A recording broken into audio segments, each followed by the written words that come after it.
Welcome, class of 2019, to this inaugural gathering. This is just really a very heartening moment in our history here to see each one of you here this morning gathered to have a moment to celebrate and reflect on your experience of De La Salle Collegiate.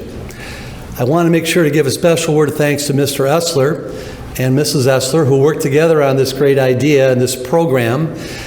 Greg, as you know, is our head varsity basketball coach, and he's a past parent. And he's someone who, for almost 25 years, has been connected to, well, more than 25 years, has been connected to De La Salle Collegiate.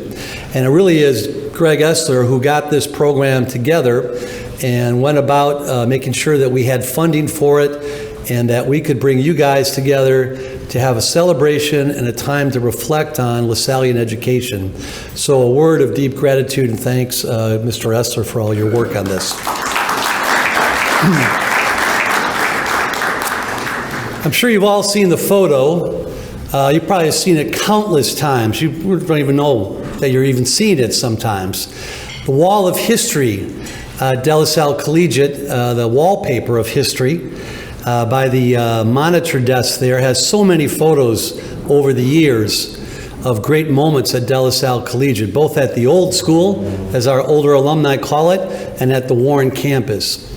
There's one photo that I'm always drawn to when I have moments of reflection and just maybe even killing a few moments and walking around. The photo captures something that happened a little bit over 34,000 days ago. And if you're doing the math, 34,000 days ago was about 93 years. It was a Sunday. It's November 15th, 1925. A group of St. Joseph alumni had gathered for a groundbreaking. And if you look at this photo, it's a wonderful photo. Whoever took it, God bless them. It's a wonderful photo because it captures the expressions on the faces of these people who are gathered to break ground on a new venture in LaSallian education. That photo stays with me more times than I could tell you because it speaks to me of hopefulness, of mission, of desire, of promise. And there's one guy in that photo who looks like he's right out of the movies, who's really looking at the camera, and I think he's enjoying the fact that he's caught on the camera. He's got a little smile on his face. But the man at the center of the photo, Anthony Bodie, is holding the shovel and about to turn over the first spade of dirt for the property that will become De La Salle Collegiate.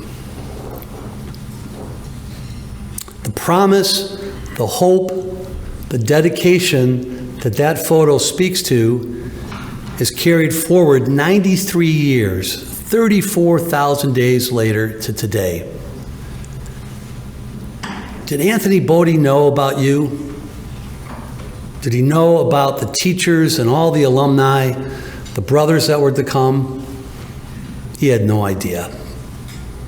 But he had great hope and great belief in his heart that what he experienced as a student at St. Joseph's, a Christian Brothers school, would also take root and flourish at De La Salle Collegiate at Connor and Glenfield. And so today, 34,000 days plus later, we gather to not only remember the beginnings of De La Salle Collegiate, but to give thanks for the blessings each one of us have received, members of the class of 2019, alumni, friends, faculty, staff, and brothers, for being part of such a great community. Today we're blessed to hear from two very wonderful examples of LaSallian education in terms of graduates. Tony Matar, class of 1950, who I did not know was speaking today right away when I wrote my letter, so I apologize to Tony that I did not mention him in my letter in the program. So Tony Matar will speak to you first about De La Salle, and then Mike Poplowski from the class of 1988 will speak to you also. Thank you for being here today. Thank you for your commitment to De La Salle Collegiate. Thank you for beginning this lifetime journey as you move toward a status as an alumnus of De La Salle.